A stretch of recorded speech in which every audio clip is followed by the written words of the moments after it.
पूरा सियाचिन बर्फ ही है। वहां पे पक्का स्ट्रक्चर किस चीज से बनेगा? बर्फ में ही आपने काटा हुआ है और टेंट्स लगाए हुए हैं। सियाचिन में सर लोग दुश्मन की गोली से ज्यादा मरते हैं या वेदर की हॉस्टाइल कंडीशन की वजह से? जो प्रॉब्लम्स होती हैं वो वेदर से ज्यादा होती है। दुश्मन को तो हम निपटने के लिए हम लोग काफी हैं। रात को सोते वक्त 2-3 बार अगर करवट लिया तो सांस चढ़ जाएगी, और आप अकेले नहीं निकल सकते हो। आपको हमेशा जोड़ी में ही निकलना पड़ता था। 1-1 महीने की पेट्रोलिंग होती थी। मैंने किया है 1 महीने की पेट्रोल।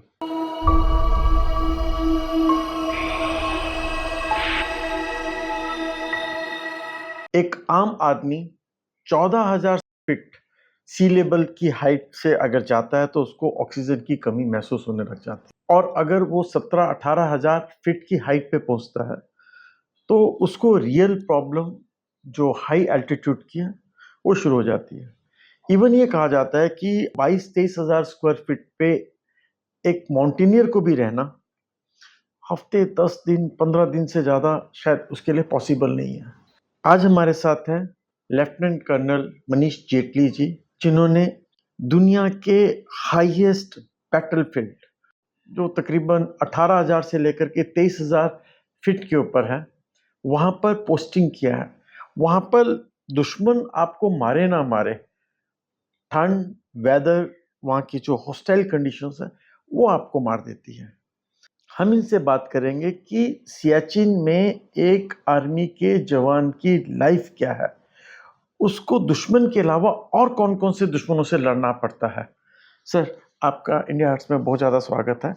सर 22-23 हजार फीट की हाइट पे अगर एक जवान रहता है, एक आर्मी ऑफिसर रहता है, उसको प्रॉब्लम क्या क्या फेस करनी पड़ती है? एक आम आदमी को कुछ नहीं पता। हम तो यहाँ पर एसी के माहौल में रहते हैं, गर्मियों में और सर्दियों में हीटर चला करके रहते हैं, तो हम तो एक कंजीनियल एटमॉस्फेयर में रह रहे हैं और हमारे लिए 40 डिग्री बहुत हाई है और 10 डिग्री टेम्परेचर बहुत लो लगता है हमें। हम उसी में 20 से लेकर के 35 डिग्री के टेम्परेचर में अपनी लाइफ को जीते हैं। एक आर्मी का जवान जो -50 डिग्री टेम्परेचर पे रहता है और उस हाइट में जहां पर ऑक्सीजन की अवेलेबिलिटी बहुत ही कम है, रेयर है, उस कंडीशन में आप कैसे रहते हैं सर, और क्या प्रॉब्लम्स आपको फेस करनी पड़ती है? सबसे पहले तो आपका बहुत बहुत धन्यवाद सर। लाइफ सियाचिन में और प्लेन्स में बिल्कुल ज़मीन आसमान का उसमें अंतर है। जैसा कि आपने बताया कि ऑक्सीजन वहाँ कम होती है तो सांस लेने में डेफिनेटली बहुत प्रॉब्लम होती है। लेकिन फौज आपको सीधा प्लेन से उठा करके आपको 18-19 हज़ार 20 हज़ार फीट पे नहीं भेजती है। इसके लिए आपको धीरे धीरे एक्लेमेटाइज करके कि ओके आप 10,000 फीट पे पहुंचे तो आपको कुछ दिन वहां रखेंगे, तो आपको आपका शरीर उस के हिसाब से एक्लेमेटाइज हो जाएगा।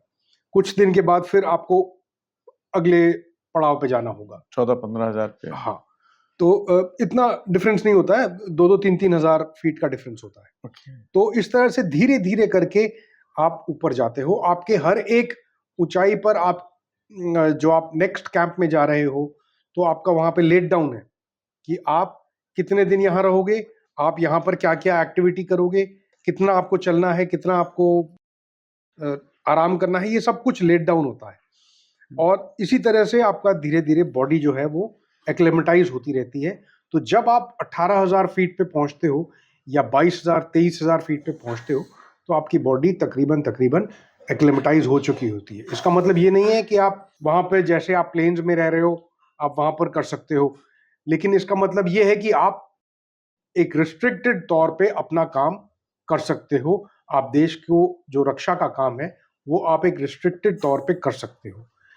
आपको हैरानी होगी ये जानकर कि इतना सारा एक्लेमेटाइज होने के बावजूद भी मेरे साथ कई बार अपनी पोस्ट पे, अमर पोस्ट थी जी, वहां पर हुआ कि रात को सोते वक्त 2-3 बार अगर करवट लिया तो सांस चढ़ जाएगी। करवट लेने में सांस चढ़ जाती थी, तो ये भी एक बहुत बड़ा प्रॉब्लम था। बिल्कुल। तो और आप अकेले नहीं निकल सकते हो, आपको हमेशा जोड़ी में ही निकलना पड़ता था, क्योंकि आप ग्लेशियर पे जा रहे हो, कहाँ पर आपका पैर फिसल जाए, कहाँ पर आप गिर जाओ, कुछ पता नहीं है। हमेशा आप जोड़ी में चलते थे और रस्सी वगैरह वो बांध भी करके होती चलते थे। अगर आपको थोड़ा सा लंबा जाना है 3-4 किलोमीटर 5 किलोमीटर, क्योंकि इतना गैप्स होता था, कभी कभी 5-6 किलोमीटर 7 किलोमीटर का। पेट्रोलिंग करते थे आप? पेट्रोलिंग तो बहुत लंबी, एक महीने की पेट्रोलिंग होती थी।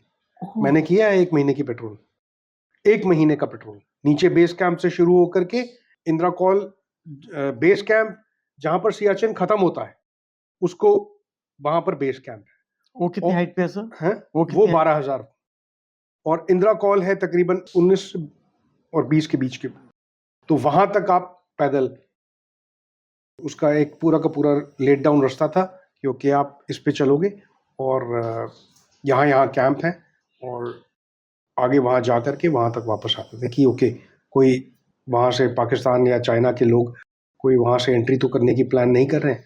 तो ये एक इंदिरा कॉल पेट्रोल थी जो कि मैं लेके गया था। और कितने दिन का था सर ये?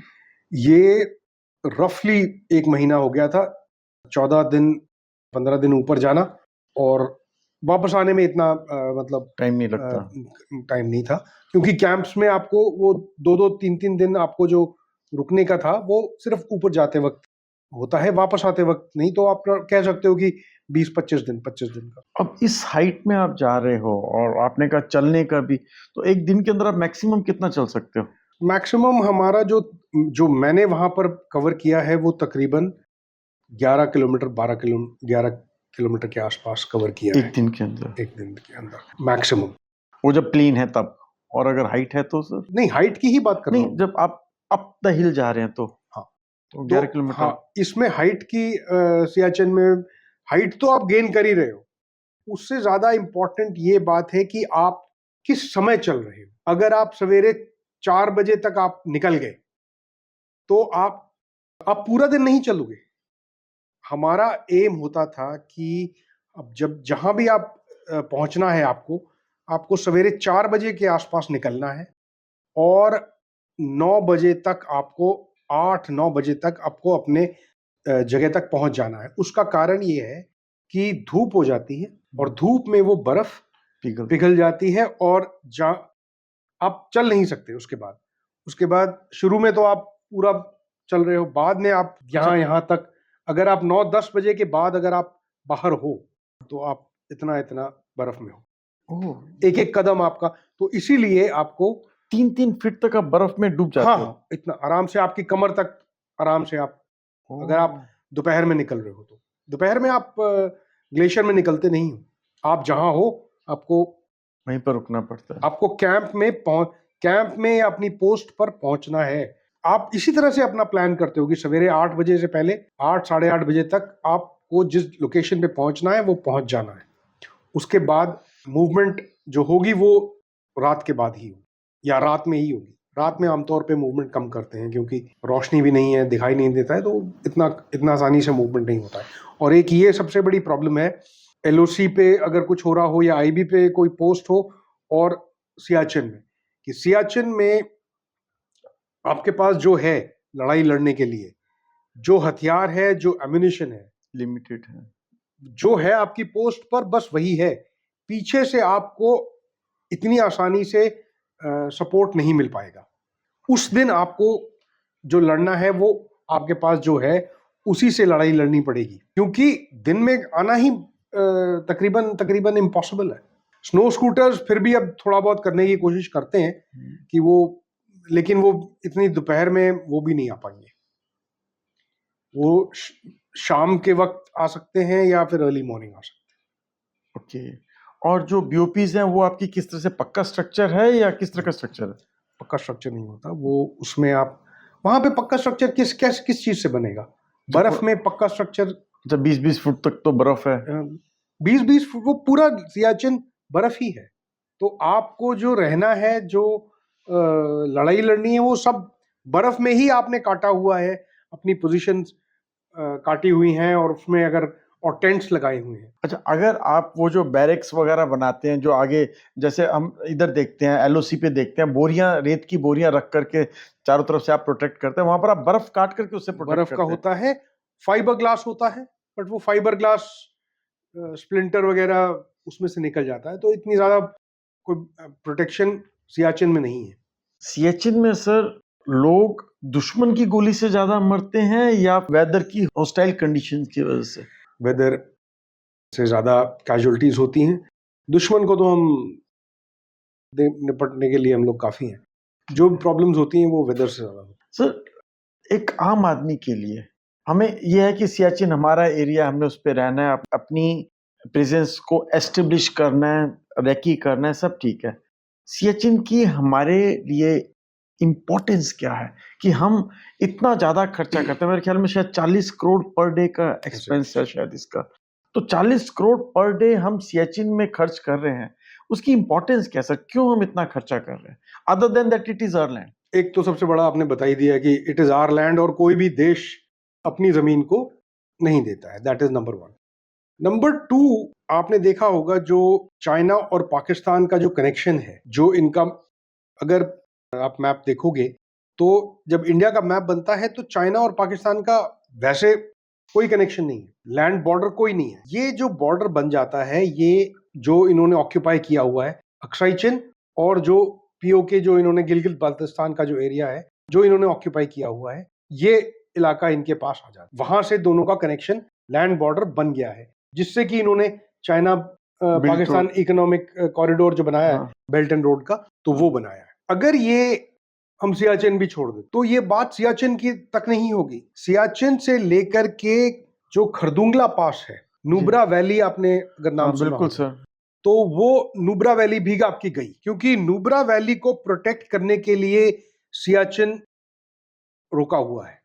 सियाचिन हमने कब्जा किया हुआ है, कब्जा मतलब सियाचिन हमारे पास है। नहीं तो इधर से चाइना और इस तरफ से पाकिस्तान, नुब्रा वैली तक आपका पूरा इलाका चला जाएगा। अगर आपने सियाचिन को कब्जा नहीं करके रखा, अपने अंडर कंट्रोल नहीं रखा, तो आपका नुब्रा वैली तक का इलाका पूरा गया। तो ये एक बहुत बड़ा इलाका है। अगर आप मैप देखोगे तो ये बहुत बड़ा इलाका है, हंड्रेड्स ऑफ स्क्वायर किलोमीटर का इलाका हो जाता है, जो नुब्रा वैली और पूरा खरदुंगला पास जो है, खरदुंगला पास के आगे का इलाका। और ये एक जो इनका आपस में जो बॉर्डर है चाइना और पाकिस्तान का, वो और ज्यादा बिल्कुल नजदीक आ जाएगा। ले खरदुंगला पास तक आ गए तो खरदुंगला पास से ले दिखता है, तो ले को खतरा हो जाएगा। इसका मतलब सियाचिन जो है स्ट्रेटेजिकली बहुत ज्यादा इंपॉर्टेंट है। बहुत इंपॉर्टेंट। और अगर सियाचिन है तो आपका लेह तक का जो एरिया वो काफी हद तक सिक्योर है। बिल्कुल, खरदुंगला पास इस वो इलाका है, उसके बाद बस ले बचता है। तो it is strategically very important. और सर पाकिस्तान की आर्मी वहां पर कितनी का स्ट्रेटेजिकली लोकेटेड है? वो किस पोजीशन पे हैं? कितना एडवांटेजियस पोजीशन है? फौज की जो डिप्लॉयमेंट है वो सियाचिन ग्लेशियर जो है, एक लंबा ग्लेशियर आ रहा है इंदिरा कॉल से, इंदिरा कॉल से स्टार्ट हो रहा है, नीचे तक आ रहा है, तकरीबन 75 किलोमीटर्स के आसपास, 75-80 किलोमीटर्स के आसपास ये पूरी लेंथ है। जो एक्चुअल लड़ाई होती है वो सियाचिन ग्लेशियर पे नहीं है। सियाचिन ग्लेशियर से जो फिंगर्स पाकिस्तान की तरफ जा रही हैं, ठीक है, लड़ाई उन पे है। तो जो माउंटेन की फिंगर्स ऐसे निकलती हैं, माउंटेन नहीं, ये भी ग्लेशियर ही है। ये ग्लेशियर ऐसे आ रहा है, उसकी फिंगर्स बीच बीच में अच्छा निकली हुई हैं। दोनों तरफ पहाड़ियां हैं, फिंगर बीच में आपको जा रही है। इस ग्लेशियर से एक फिंगर जा रही है पाकिस्तान की तरफ, Okay. थोड़े कुछ किलोमीटर और आएंगे फिर एक और फिंगर जा रही है फिर पाकिस्तान की। इस तरह से जो फिंगर्स हैं, लड़ाई इन पे है। तो तकरीबन हमारी जो फौज है वो तो सारी की सारी ग्लेशियर पे है। पाकिस्तान के पास जो ग्लेशियर वाला जो इलाका है वो बहुत कम। हमें अगर कुछ कोई रिक्वायरमेंट है, किसी सामान की या किसी हथियार की रिक्वायरमेंट है, तो उसके लिए बहुत दूर से बेस कैंप से उसको आना पड़ेगा, चॉपर से आना पड़ेगा। उनकी जो रोड है वो ज्यादा दूर नहीं है, बहुत नजदीक है, 4-5 किलोमीटर पर ही उनका अपना पूरा का पूरा। अच्छा, आर्म्स एंड एम्युनिशन आता है तो 4-5 किलोमीटर से ज्यादा उनका कोई ग्लेशियर का उनके पास नहीं है। हमारे पास ये 80 किलोमीटर ये है, और फिर वो जो जितनी फिंगर्स पे हैं वो अलग है। हमारे लिए लंबा है, हमारे लिए चॉपर से ही वो सामान आ सकता है। और चॉपर के लिए भी जाने के लिए मौसम के ऊपर काफी चीजें डिपेंड करती हैं। उनके केस में ये उनको एडवांटेज है कि उनको सपोर्ट पीछे से मिल सकता है। वेदर का इतना मेजर प्रॉब्लम उनको नहीं है जितना हमको है। उनके एक्सपेंसेस भी ज्यादा नहीं होंगे फिर तो? हमारे से कम होंगे। सियाचिन के अंदर बॉडीली किस तरह की प्रॉब्लम होती है? खाने का, पानी पीने का? वहां पर मुझे बताया था कि इवन पानी पीना itself is a big task. पानी, यहाँ तो हमको प्यास लगी, ग्लास में लिया पानी, वहां पे पानी आपको अगर चाहिए तो बर्फ को पिघलाना, और कोई तरीका नहीं है आपको, क्योंकि अगर आपने कुछ रखा हुआ है ग्लास में या बोतल में, ग्लास में तो खैर वहां इस्तेमाल नहीं होते, बोतल में रखा हुआ है तो वो बोतल में पानी वो जम जाएगा। अगर आपने थर्मस में रखा तो भी थोड़ी देर चलेगा, कितनी देर आपका थर्मस, आपका कितनी अच्छी क्वालिटी का थर्मस है तो वो चल जाएगा, अदरवाइज नहीं। जैसे हमारे यहाँ पर थर्मस है, वहाँ तो अगर हमने ठंडा डाला तो 10-12 घंटे तक ठंडा रहता है।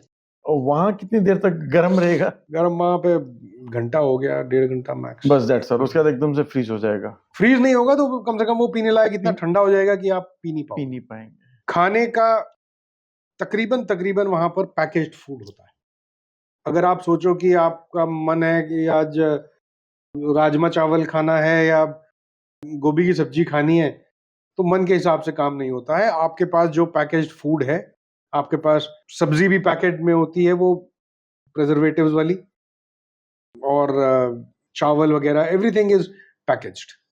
तो एक फ्रेश फूड बहुत कम आ पाता है, क्योंकि फ्रेश आने के लिए आप वो चॉपर से आएगा खाना, तो चॉपर तो वहां पे कितनी पोस्ट हैं, हर जगह चॉपर नहीं जा पाता है, हर रोज नहीं जा पाता है, कभी कभी जाता है। आपके मैन पावर से भी, आदमियों से भी, आपके सोल्जर्स भी लेकर आते हैं, लेकिन वो हर रोज नहीं होता है। तो अगर आपके पास कुछ फ्रेश सब्जी आई है तो पार्टी है। तो बस आपकी किस्मत अच्छी है। मेरा अपना एक किस्सा है रोहतांग पास का। मैंने एक कप चाय पिया, तो पहला जब मैंने सिप पिया तो मेरे ओंठ जल गए। और जो लास्ट सिप मैंने पिया, वो वर्चुअली नीचे ना यू कैन सी कि बर्फ जैसे जमने लग जाती है ना, वैसे जमने लग गई। और ये तो 13,900 कुछ मणि की बात है। ये तो मणि तो आई थिंक 12-13 हजार फीट पे है। आप 20,000-22,000 फीट पे हो। जब आप खाना खा रहे हो तो आपको गर्म कैसे खाना रहता है? वो जैसे ही गर्म हुआ खाना, बना तैयार हुआ, बस खा लो। वो पैकेज्ड फूड आते हैं, उनको बस आपको गर्म करना है। तो कितनी देर गर्म रह पाता है आप खाने?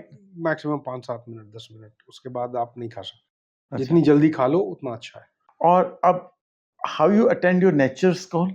वो भी एक इट इज अ चैलेंज कि अगर आप बॉईल करके पानी लेके जाते हो और जितनी जल्दी आप अपना काम खत्म कर सको, क्योंकि एक कोने में आपका वो बना हुआ है, तो वो पानी पिघला करके आप एक गरम करके लेके जाते हो, एंड यू अपने गए कोने में फ्रेश हुए जितनी जल्दी कर सकते हो, and you use the water, because अगर आपने देर लगा दी तो वो जम जाएगा। वहां पर स्नो स्टॉर्म्स काफी आते हैं, कितने फास्ट आते हैं? और उससे फिर आपको बचने का तरीका क्या? क्योंकि ना तो वहां पर मोबाइल टावर्स हैं, ना वहां पर जीपीएस लोकेशन का आप बताएंगे कि कितने सोफिस्टिकेटेड जीपीएस लोकेशंस है। थोड़ा सा भी कहते हैं, अगर थोड़ा सा भी आउट हुए तो आप यू आर लॉस्ट। जीपीएस तो आई डोंट, मेरे समय में तो नहीं था। There is no question GPS. Compass से ही काम चलता था। कंपास से ही काम चलता था। एंड हम लोकेशंस जो इस तरह से हम लोग काम करते थे कि जब भी जाना हो तो ग्रुप्स में जाते थे, और एक आदमी हमेशा उसमें ऐसा होता था, एक या दो आदमी जिन्होंने पहले उस रास्ते पे ट्रैवल किया हुआ है। हमेशा कोशिश ये होती थी कि एक या दो लोग ऐसे हों जिन्होंने इस रास्ते पे जो चले हों। एक बार एक पार्टी ने 10 आदमी के ग्रुप था, या पूरा का पूरा एक वो चले गए, तो उसके बाद जो अगली बार जो चलेगा, जो ग्रुप निकलेगा, तो इन 10 में से एक या दो कोई उनके साथ जरूर होंगे जिन्होंने पूरा रास्ता देखा है, क्योंकि यहाँ से लेफ्ट है, यहाँ से राइट है। That is the way we, GPS वगैरह तो क्वेश्चन आज अगर है तो I am not very sure. तो वहाँ का वेदर हाईली अनप्रिडिक्टेबल है। अभी आप सूरज देख रहे हो तो आधे घंटे के बाद आपका स्नोफॉल शुरू हो गया, स्नो स्टॉर्म आ गया। तो उस कंडीशन में किस तरह से सर? आमतौर पे वेदर फोरकास्ट हमारे पास आ जाता था कि अगले 24 घंटे में मौसम कैसा होने वाला।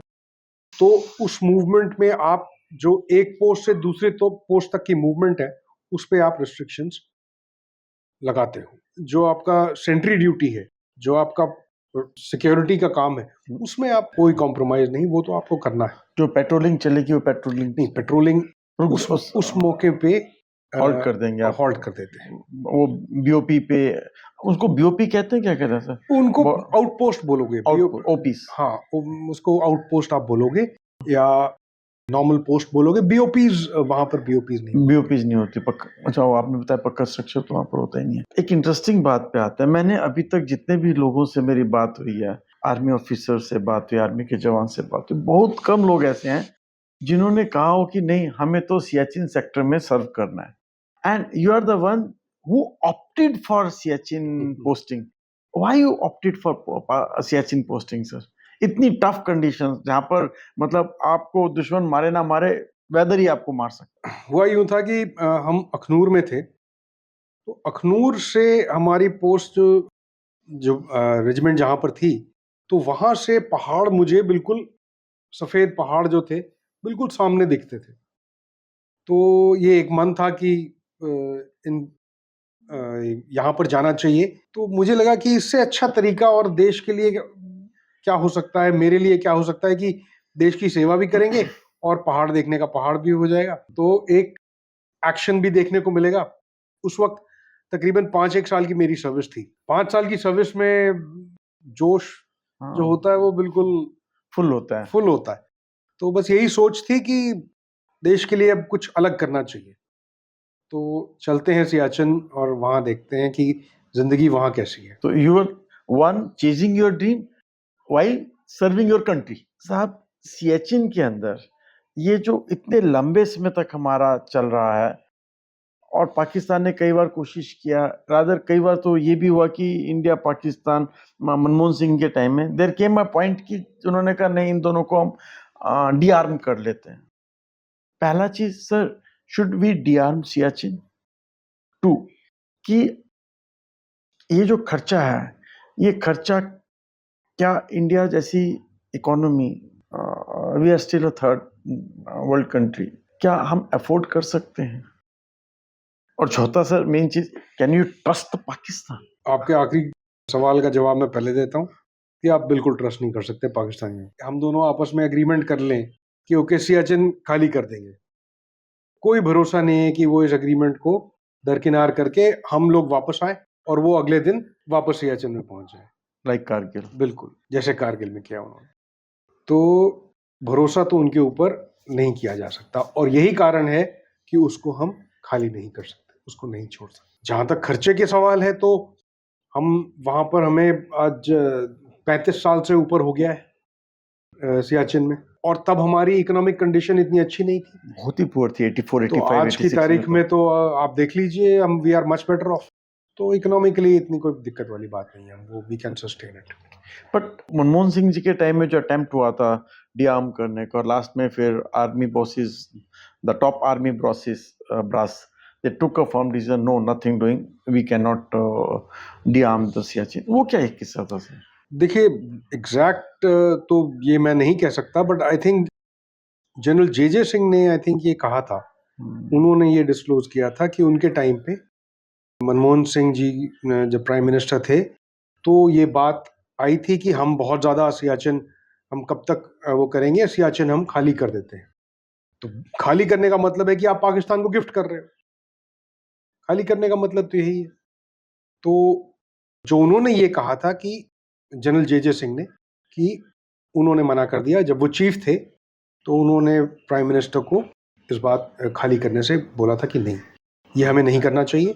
एंड वही कारण था कि वो सियाचिन आज भी हमारे पास, नहीं तो हो सकता है कि वो चला गया होता। और इंडिया की सिक्योरिटी का अभी भी वो क्राउन है मेन, एक तरह से नॉर्दर्न मोस्ट, सबसे नॉर्थ में इंडिया के सियाचिन। चाइना को और पाकिस्तान को कंटेन करने में, दूर रखने में काफी ज्यादा हेल्प